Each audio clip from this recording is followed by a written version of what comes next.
If we want to find out the square root of any random number like that, like 119, there should be some general way to do it. So let's see how we can do it, right? So let's take a line which is x, right? I'm taking it x so that it can be any generic number, right? It can be 119 if we wanted to.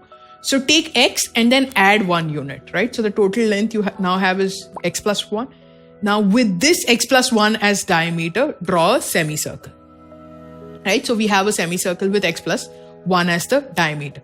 Now if you draw a perpendicular line from the point of intersection, point where x finishes and 1 starts, from that point of intersection, you draw a perpendicular line until the point where it touches the circle.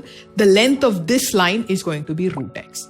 That's how you'll find any general value of root x, right? So if we had to find root 119, we would have made this x 119 and this line would have given us root of 119, correct? So that's how you get any value of root x. Now, why is this true, right? Why does this happen? Let's see if we can prove it. This is the center of our circle. This is the center of our circle. Let's join the center of the circle to the end of this length, right? Let's join this. Now we need to prove that this distance is root x. Let me call it some value a, right? And we need to prove that a is equal to root x. Now look at the circle. The diameter of the circle is x plus 1, right? The diameter is x plus 1. So the radius is going to be x plus 1 by 2, right? So this radius is x plus 1 by 2. This line is also the radius. The line joining the center to the end of this, correct? The line joining the center to the end of the perpendicular line is nothing but the radius. So that will also be x plus 1 by 2, correct? Now, if you see this figure, you see here we have a right angle triangle. This is nothing but a right angle triangle, right? So we can apply Pythagoras theorem in this right angle triangle.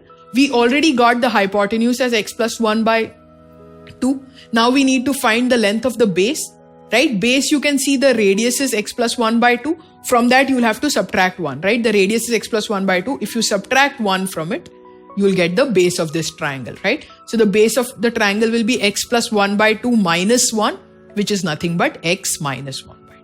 Now it's very simple, right? Now we have a triangle and all we need to do is apply Pythagoras theorem in the triangle, right? So a squared is going to be hypotenuse squared minus base squared, right? A squared is going to be hypotenuse squared minus base squared. So a squared will be x plus 1 by 2 the whole squared minus x minus 1 by 2 the whole squared, correct? So that will give you a squared is equal to x. So you will naturally get a is equal to root x, right? So that's the way we can prove that if we do a construction like this vertical length that we drew is nothing but root x, right? That's how you can get root x. Now you can measure this length and plot it on a numbered line.